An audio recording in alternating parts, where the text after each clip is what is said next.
Hello, welcome back to my channel friends. તો શું તમારા ઘરે પણ તહેવાર હોય ત્યારે કોઈ મિષ્ટાન બનાવવામાં આવે છે? જો હા, તો કમેન્ટમાં મને એ પણ જણાવજો કે તમારા ઘરે શું મિષ્ટાન બનાવે છે.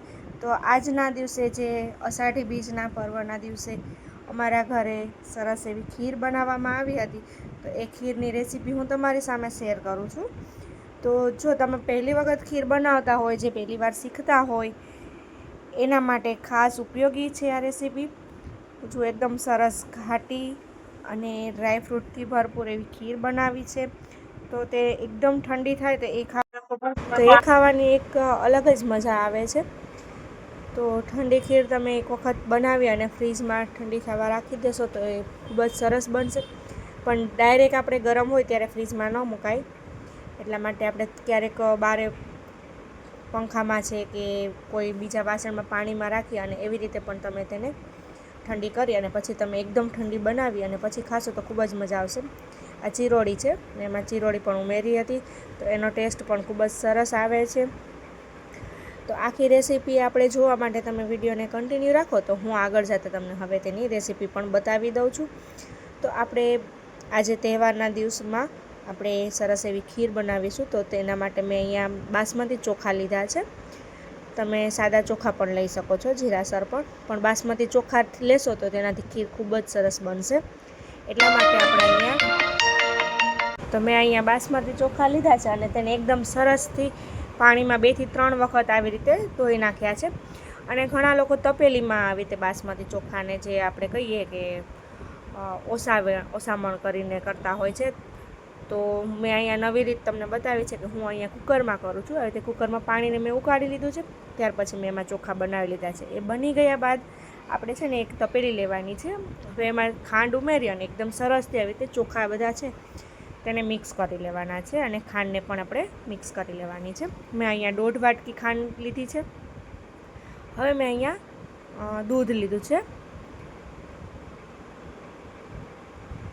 તેને એવી રીતે એમાં ઉમેરી અને આપણે એકદમ સરસ મિક્સ કરી લેવાનું છે અને તેને 5-7 મિનિટ આપણે ઉકળવા દેવાની છે. તો ઉકળે એટલી વાર આપણે તેને ઢાંકીને રાખી દઈએ.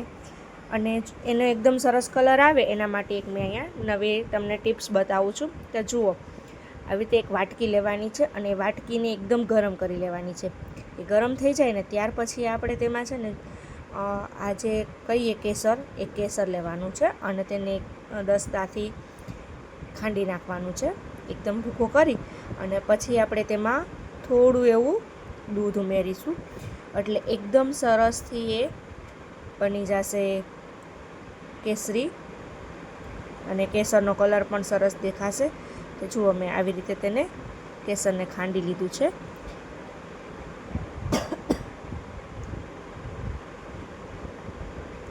વાટકી ગરમ રાખવાની છે અને એમાં જ આપણે લેવાનું છે. તો એનાથી આ સરસ એકદમ કેસર તેમાં મિક્સ પણ થઈ જશે. જુઓ, આવી રીતે મેં મિક્સ બનાવી અને હવે મેં જે ખીર બનાવી છે, ઉકળવા મૂકી છે ને, એ ખીરમાં આપણે હવે તેને ઉમેરી દેવાનું છે. તો તેનાથી ખીરમાં એકદમ સરસ એવો કલર આવી જશે, ઓરેન્જ કલર જેવો, કેસરી કલર જેવો થઈ જશે.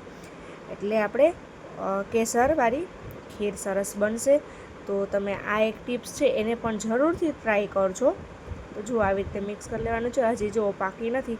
જ્યારે દૂધ એકદમ ઘાટું બની જશે ને ત્યારે આપણે સમજવાનું કે ખીર આપણી ચડી ગઈ છે. તો જુઓ, મેં આવી રીતે તે બનાવ્યું છે. હવે મેં તેમાં એલચી, એટલે ઘણા લોકો એમાં એલચીના દાણા નાખતા હોય છે અથવા આખી એલચી પણ નાખતા હોય છે. તો આપણે આમાં શું કરવાનું છે કે મેં પહેલાંથી જ એલચીનો એકદમ મિક્સરમાં સાવ ઝીણો એવો ભૂકો કરીને રાખ્યો હતો. તો એ ભૂકો આપણે હવે તેમાં ઉમેરવાનો છે. અને મેં ડ્રાયફ્રૂટ છે, એ ડ્રાયફ્રૂટને કટિંગ પણ પહેલાંથી જ કરી રાખ્યું હતું. તો એ આપણે તેમાં, જો આ એલચીનો ભૂકો છે એ હું એમાં ઉમેરી દઈશ, એટલે તેનાથી એકદમ ખીરનો ટેસ્ટ ખૂબ જ સરસ આવશે. અને જે ડ્રાયફ્રૂટ છે એ ડ્રાયફ્રૂટ આપણે હવે તેમાં ક્રશ કરેલું છે એને આપણે ઉમેરશું, અથવા નાના નાના પીસ છે તેને પણ આપણે તેમાં ઉમેરી દઈશું. અને આવી રીતે ખીર છે જે પકાવી છે એને આપણે એકદમ ચમચાથી આપણે મિક્સ કરતું જ રહેવાનું છે, એટલે નીચે બેસે નહીં અને એકદમ સરસ ઘાટી એવી ખીર બને છે. તો ફ્રેન્ડ્સ, તમે પહેલી વાર જો મારી ચેનલ પર આવ્યા હોય તો લાઇક, શેર અને સબસ્ક્રાઈબ કરવાનું પણ ભૂલતા નહીં. તો આવી જ નવી રેસીપી તમારી સામે લઈને આવીશ. તો મળીએ આપણે નેક્સ્ટ વિડીયોમાં. Bye bye.